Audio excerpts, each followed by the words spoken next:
Hello everyone. In this video we will talking about the digestion of protein. So heading डालिएगा digestion of protein. Digestion of protein.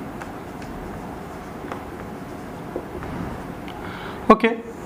First of all, we have discussed about the digestive enzyme.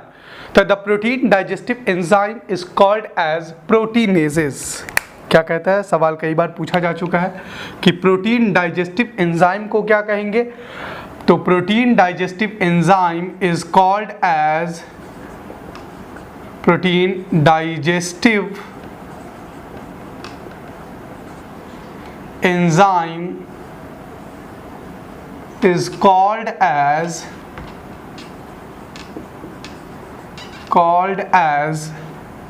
proteinases. Okay, clear? अब बात करते हैं कि protein को digestion की ज़रूरत क्यों होती है. सोर्सेज ऑफ प्रोटीन की अगर हम बात करें, प्रोटीन क्यों डाइजेस्ट होता है, इन सब चीज़ों की बात करते हैं. तो सबसे पहले first of all discuss about the protein के सोर्सेज. तो प्रोटीन आपको कहाँ कहाँ से मिलेगा. मिल्क से भी मिलता है, लेकिन उसके डाइजेशन के लिए अलग डाइजेस्टिव एंजाइम होते हैं, प्रोटीनेजेस के अलग पार्ट होते हैं, उसके बारे में भी डिस्कस करेंगे. ठीक है ना. लाइक पल्स हो गया, इससे आपको प्रोटीन मिलेगा. एग हो गया, फिश हो गया, मीट हो गया, इन सब चीज़ों से आपको क्या मिलेगा, प्रोटीन मिलेगा. अब सवाल यहाँ पर ये उठता है कि इस प्रोटीन को डाइजेस्ट क्यों करना है. जाहिर सी बात है, हमने जैसा कि डिस्कशन किया था डाइजेशन का डिफिनेशन अगर आपको रिकॉल कराऊं मैं, तो कहता है कि when the complex component is break down into simplest component in the presence of enzyme is called as digestion.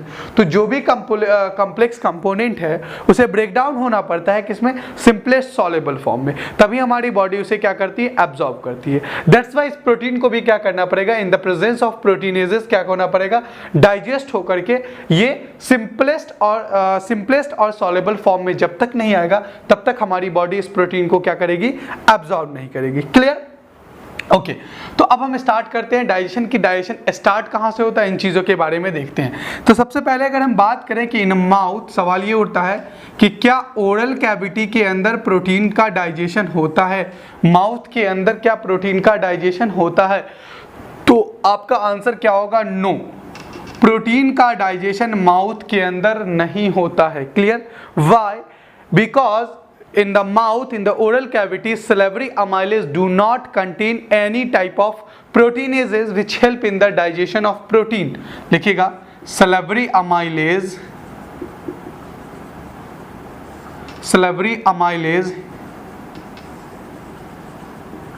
do not contain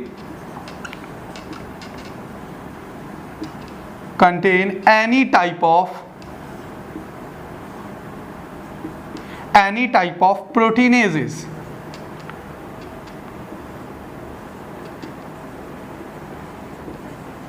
okay, that's why यहां पर क्या होगा, माउथ के अंदर डाइजेशन प्रोटीन का नहीं होगा. क्लियर.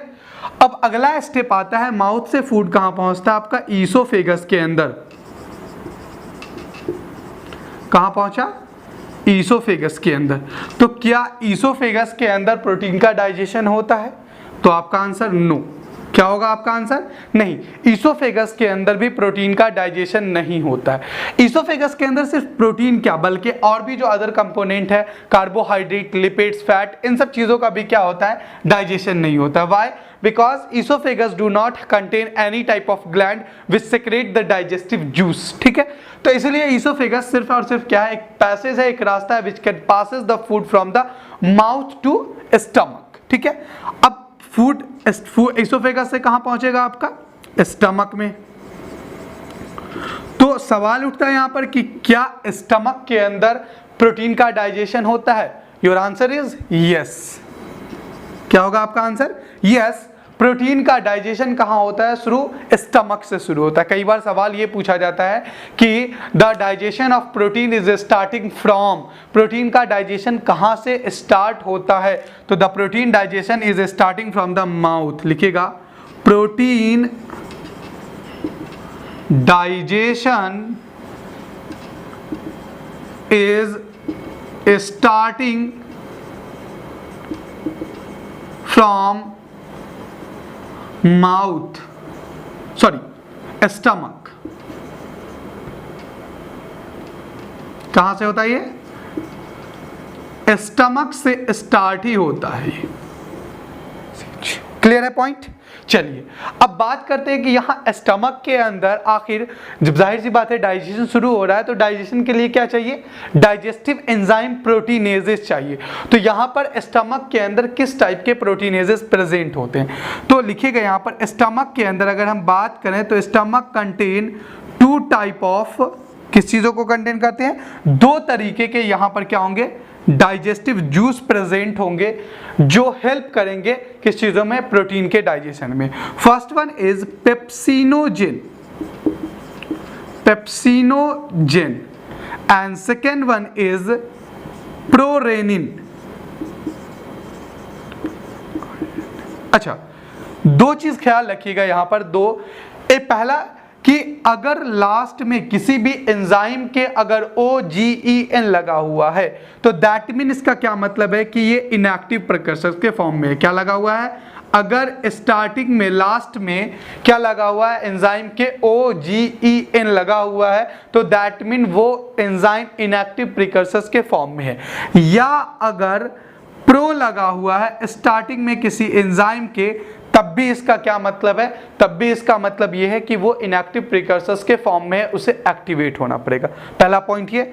दूसरा, यहां पर एक प्रोरेनिन का हमने नाम लिखा है, ठीक है ना? याद रखिएगा 2 तरीके के, प्रोनाउंसिएशन सेम है रेनिन का, लेकिन 2 तरीके के रेनिन है। एक सिंगल एन वाला रेनिन है और एक डबल एन वाला रेनिन है। यहां पर जो एंजाइम है वह डबल एन वाला रेनिन है।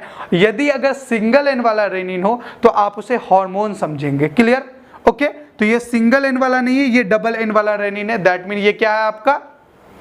ये एंजाइम है। क्लियर?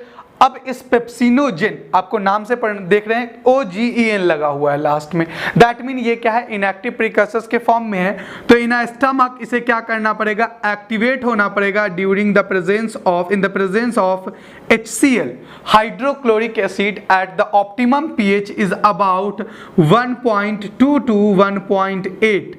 बड़ा अहम सवाल है ये कि एक्टिवेशन ऑफ पेप्सिनोजेन के लिए कितना ऑप्टिमम pH वैल्यू चाहिए? तो 1.2 to 1.8। इस पेप्सिनोजेन पे कौन एक्ट करेगा? इस पे एक्ट करेगा बेटा जी कौन?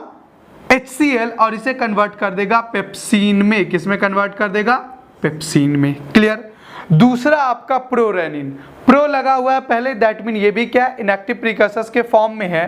तो अब इस पे भी क्या करेगा? HCl एक्ट करेगा और इसे किस में बदल देगा? रेनिन में बदल देगा। क्लियर? ओके, अब ये एंजाइम हो चुके हैं एक्टिवेट। अब इसका काम क्या है कि ये एक्ट करेंगे किसके ऊपर? प्रोटीन के ऊपर। क्लियर? चलिए जी आगे बढ़ते हैं, इसको उतारिए। ओके, रब कर दूं इसे। देखिए 2 तरीके के यहां पर जो एंजाइम सेक्रेट हो रहे हैं, एक तो पेप्सिन है और दूसरा रेनिन है। तो याद रखिएगा कि rennin is help in the digestion of milk protein. किस चीजों में हेल्प करेगा ये? It help in the, rennin help in the digestion of milk protein. Milk के प्रोटीन के लिए डाइजेशन में मदद करता है। किसमें? जो आपका पहले मैं अगर देखूं पेप्सिन, ठीक है, ये पेप्सिन जो नॉर्मल आप ले रहे हो food like egg, fish, meat, इन सब चीजों के अंदर जो प्रोटीन है उस प्रोटीन पे ये क्या करेगा? एक्ट करेगा। लेकिन मिल्क के अंदर खास किस्म का प्रोटीन है, उस प्रोटीन के डाइजेशन के लिए अलग एंजाइम प्रेजेंट है जिसको हम क्या कहेंगे? रेनिन कहेंगे। कई बार सवाल ये पूछा जाता है कि in which of the following hormone is responsible for the milk protein digestion? तो उसका आंसर क्या होगा आपका? रेनिन। क्लियर? तो याद रखिएगा इस पेप्सिन पे कौन एक्ट करेगा बेटा जी? सॉरी, पहले लिखूं प्रोटीन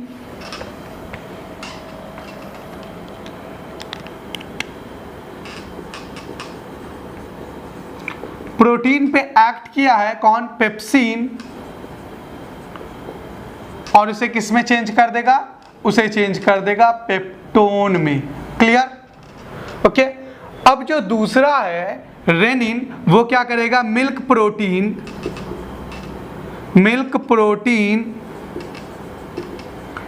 इस मिल्क प्रोटीन को हम कहते हैं casein. Milk protein is also called as casein. इस कैसीन पे एक्ट करेगा कौन बेटा जी? एक्ट करेगा आपका rennin,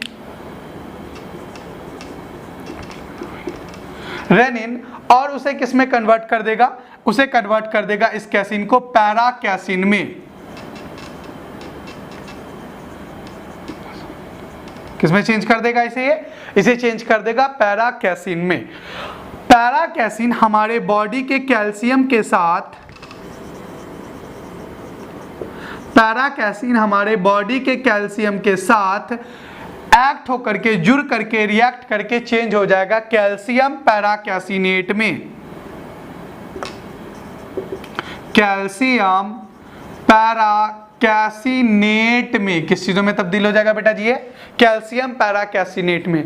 that process is called as, क्या कहेंगे इसे हम? Curdling of milk, curdling of milk. Clear? Okay जी। अब इस कैल्शियम पैरा कैसीनेट पे पेप्सिन एक्ट करेगा। Calcium para caseinate, calcium para caseinate पे एक्ट करेगा कौन? पेप्सिन, और इसे किस में बदल देगा? पेप्टोन में। क्लियर? चलिए जी, उतारिएगा इसे। क्लियर? कैल्शियम पैरा कैसीनेट पे कौन एक्ट करेगा? पेप्सिन, और इस पेप्सिन ने इसे कैल्शियम पैरा कैसीनेट को किस में तब्दील कर दिया? पेप्टोन में तब्दील कर दिया। क्लियर? अब यहां पर जो प्रोटीन है वो सेमी डाइजेस्ट हो करके कॉम्प्लेक्स से सेमी सिंपलेस्ट में आ चुका है। क्लियर? अब यहां पर प्रोटीन का डाइजेशन कंप्लीट नहीं हुआ है। अब फर्दर इस प्रोटीन को, इस फूड को कहां जाना है? स्मॉल इंटेस्टाइन के डिओडेनम पार्ट में। तो अब देखते हैं कि digestion of protein in a small intestine, small intestine के अंदर कैसे ये डाइजेस्ट होगा। क्लियर बेटा जी? चलिए जी, तो digestion of protein in small intestine, digestion of protein in small intestine, small intestine. Clear? सबसे पहले अगर हम बात करें डिओडेनम के अंदर, तो डिओडेनम के अंदर अगर आपको याद हो तो डिओडेनम के अंदर दो जूस आते हैं। एक तो बाइल जूस आता है which can secreted by the liver, और दूसरा जूस आता है आपका पैनक्रियाटिक जूस जो पैनक्रियास से आता है। तो याद रखिएगा बाइल जूस का कोई रोल नहीं होता है प्रोटीन के डाइजेशन में। क्लियर? लेकिन जो पैनक्रियाटिक जूस है उस पैनक्रियाटिक जूस के अंदर some proteinases are present which help in the digestion of protein. Let's talk about that proteinases which present in the pancreatic juice। तो पैनक्रियाटिक जूस के अंदर जो प्रोटीनेजेस प्रेजेंट है, जो प्रोटीन डाइजेस्टिव एंजाइम है, उसके बारे में हम जरा सा डिस्कस कर लें। तो कौन कौन सा है? लाइक अगर हम बात करें तो है ट्रिप्सिनोजेन। कौन सा बेटा जी? आपका ट्रिप्सिनोजेन। क्लियर? दूसरा आपका काइमोट्रिप्सिनोजेन,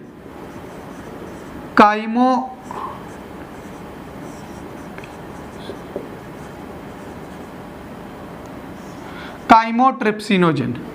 procarboxy peptidase, procarboxy peptidase. Okay? Pro elastase,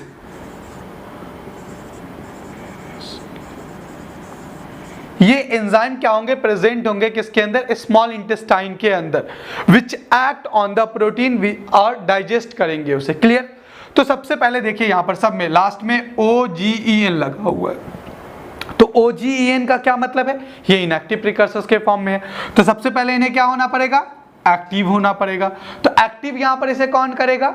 तो इन द प्रेजेंस ऑफ किसके?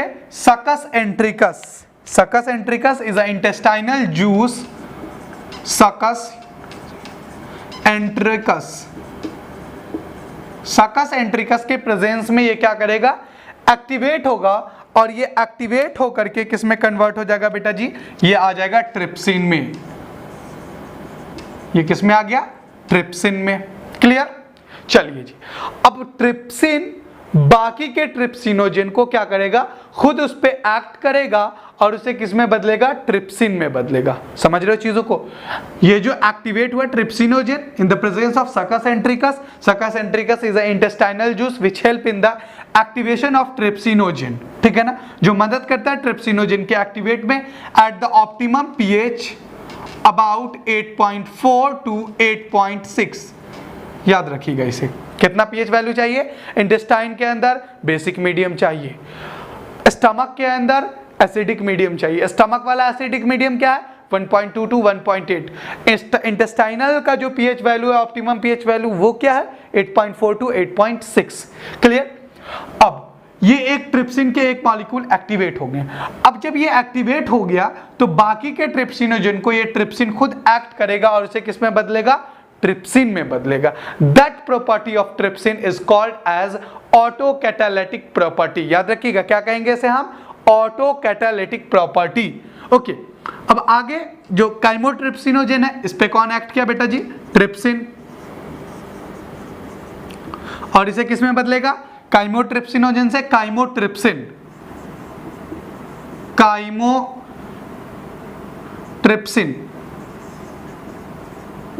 ओके, प्रोकार्बोक्सी पेप्टाइडेज पे ट्रिप्सिन एक्ट करेगा, फिर इसे किस में बदलेगा, कार्बोक्सी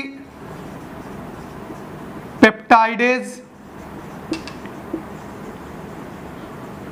ओके, प्रो इलास्टेज पे ट्रिप्सिन एक्ट करेगा और किस में बदलेगा, इलास्टेज में।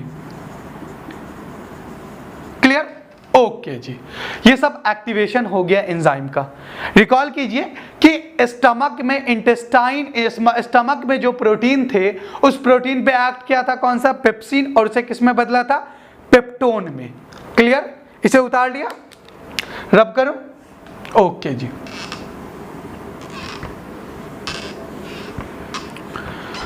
तो यहां क्या होगा, उस पेप्टोन के ऊपर, पेप्टोन के ऊपर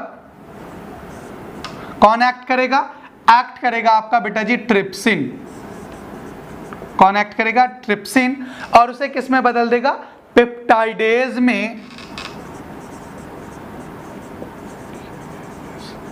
इस पेप्टाइडेज में, और ये पेप्टाइडेज क्या है आपका, a group of amino acid. एक अमीनो एसिड का पूरा क्या है, चेन है, लाइक दैट। अगर हम बात करें अमीनो एसिड की तो ये क्या है, पेप्टाइडेज जो है वो एक अमीनो एसिड का पूरा क्या है बेटा जी, एक चेन है, जिस चेन के दो पार्ट, दो ग्रुप होते हैं। एक तरफ जो फंक्शनल ग्रुप लगा हुआ है इस साइड, ये है आपका NH2 नाइट्रो ग्रुप जुड़ा हुआ है, और दूसरी तरफ जुड़ा हुआ है COOH कार्बोक्सिलिक ग्रुप। क्लियर? तो जिस तरफ कार्बोक्सिलिक ग्रुप लगा हुआ है उस तरफ से क्या करेगा, एक्ट करना शुरू होगा। चूंकि ये अमीनो एसिड का चेन है, जब तक ये सिंगल अमीनो एसिड के फॉर्म में नहीं आएगा तब तक हमारी जो बॉडी है वो प्रोटीन को एब्जॉर्ब नहीं करेगी, क्योंकि simplest form of a protein is amino acid. तो अब जिस तरफ COOH कार्बोक्सिलिक ग्रुप का चेन है उस तरफ ऐड करेगा कार्बोक्सी पेप्टाइडेज। क्या ऐड करेगा इधर, कार्बोक्सी पेप्टाइडेज। जिधर अमीनो ग्रुप है इधर की तरफ से तोड़ना शुरू करेगा amino peptidase, amino peptidase. Clear? चलिए जी, एक कार्बोक्सिलिक ग्रुप की तरफ से टूटा, दूसरा अमीनो ग्रुप की तरफ से टूटा, फिर ये कार्बोक्सिलिक ग्रुप की तरफ से टूटा, अमीनो ग्रुप की तरफ से टूटा। कितने बच गए बेटा जी, दो अमीनो एसिड का चेन बच गया, दो से लास्ट में क्या आपके पास बच क्या रहा है, दो। अच्छा, एक केस अगर हम और ले लें, अगर फॉर एग्जांपल कि एक अमीनो एसिड का चेन इधर और होता तो क्या होता है, एक इधर टूटता है, एक इधर टूटता है, एक इधर टूटता है, एक इधर टूटता है। अब आपके पास कितना बचता है, 1 2 3, कितने बचते बेटा जी, 3 के चेन बचते। ओके, अगर आपके पास दो का बच रहा है तो इस तरफ एक्ट करेगा कौन बेटा जी, डाइपेप्टाइडेज। कौन एक्ट करेगा इधर, इस तरफ एक्ट करेगा आपका डाइपेप्टाइडेज। डाइपेप्टाइडेज। जैसे इस पे डाइपेप्टाइडेज एक्ट करेगा, दोनों अमीनो एसिड के बॉन्ड टूटेंगे और दोनों अमीनो एसिड क्या होंगे, अलग अलग होंगे। अगर 3 वाला बचता है तो 3 वाले पर क्या करेगा बेटा जी, एक्ट करेगा आपका ट्राइपेप्टाइडेज। ओके, और तीनों अमीनो एसिड को क्या करेगा, टुकड़ों को अलग अलग कर देगा। अब देखिए क्या हुआ, प्रोटीन से क्या आ गया, अमीनो एसिड सिंगल फॉर्म में आ गया। तो जब तक ये प्रोटीन अमीनो एसिड के फॉर्म में नहीं आएगा तब तक हमारी बॉडी क्या करेगी, इसे एब्जॉर्ब करने के कैपेबल नहीं है। तो यहां क्या हुआ, प्रोटीन सिंपलेस्ट फॉर्म क्या आ गया, अमीनो एसिड। अब हमारी बॉडी क्या है, इसका एब्जॉर्ब करने के कैपेबल है। क्लियर है पॉइंट। चलिए जी, अब इस पे अगर मैं बात करूं कि क्या क्या क्वेश्चन आ सकते हैं। यहां पर प्रोटीन का हो गया डाइजेशन कंप्लीट। तो protein digestion is starting from the stomach, complete in small intestine. Small intestine के विच पार्ट, डियोडेनम के सबसे लास्ट, डियोडेनम से भी, डियोडेनम है, जेजुनम है और इलियम। तो इलियम के लास्ट पार्ट तक जाते जाते प्रोटीन का डाइजेशन क्या हो जाता है, कंप्लीट हो जाता है। अब इस पे मैं कुछ सवाल पूछता हूं कि सवाल क्या क्या पूछे जा सकते हैं। सबसे पहला क्वेश्चन अगर बात करें तो कहता है कि the protein digestion is starting from, start कहां से होगा प्रोटीन का डाइजेशन, स्टमक से। The protein digestion is called as proteinases. क्या कहेंगे उसे, प्रोटीनेजेस। नेक्स्ट सवाल आपसे क्या पूछा जा सकता है कि the milk protein digestive enzyme is called as, क्या कहेंगे उसे हम, रेनिन। अच्छा एक चीज या और सवाल पूछ सकता है आपसे कि रेनिन का सेक्रेशन किनके अंदर ज्यादा होगा, बच्चों के अंदर या एडल्ट के अंदर। तो ऑफ कोर्स क्या होगा आपका आंसर, चाइल्ड के अंदर, बच्चों के अंदर। जो इन्फेंट है वो दूध पे स्टेनिंग है तो उनके अंदर जो मिल्क है वो ज्यादा ले रहे हैं वो, तो उनके अंदर जो मिल्क का प्रोटीन ज्यादा होगा तो उनके अंदर जाहिर सी बात है किस चीजों का डाइजेशन ज्यादा होगा, मिल्क प्रोटीन का डाइजेशन होगा। और मिल्क प्रोटीन डाइजेस्ट कैसे होगा, in the presence of rennin. तो बच्चों के अंदर ज्यादा रेनिन का सेक्रेशन होगा as compare to adult. Okay, stomach के अंदर कौन कौन से डाइजेस्टिव जूस सेक्रेट होते हैं which can help in the protein digestion. तो 2 तरीके के प्रोटीन डाइजेस्टिव एंजाइम सेक्रेट होते हैं स्टमक के अंदर। कौन कौन से, पेप्सिनोजेन और आपका प्रोरेनिन, यानी पेप्सिन और रेनिन। इंटेस्टाइन के अंदर कौन कौन से, तो इंटेस्टाइन के अंदर ट्रिप्सिनोजेन सेक्रेट होता है। कई बार सवाल सीक्वेंस में भी पूछा जाता है कि इंटेस्टाइन के अंदर कौन कौन से हार्मोन एंजाइम सेक्रेट हो रहे हैं और क्या हो रहा है। फिर एक बार याद रखिएगा, रेनिन अगर डबल एन वाला रेनिन है तो वो एंजाइम है और सिंगल एन वाला है तो वो क्या है, आपका हार्मोन है। तो ये सब कुछ इंपॉर्टेंट सवाल सब है। इस पर आप जो एनसीईआरटी फिंगर टिप में खासतौर पर सवाल है उस सवालों को जरूर लगाइएगा। और इंशाल्लाह we will discuss about the another lecture carbohydrate. जो अगला लेक्चर होगा इंशाल्लाह we will be discuss those lecture carbohydrate and fat. Okay, thank you.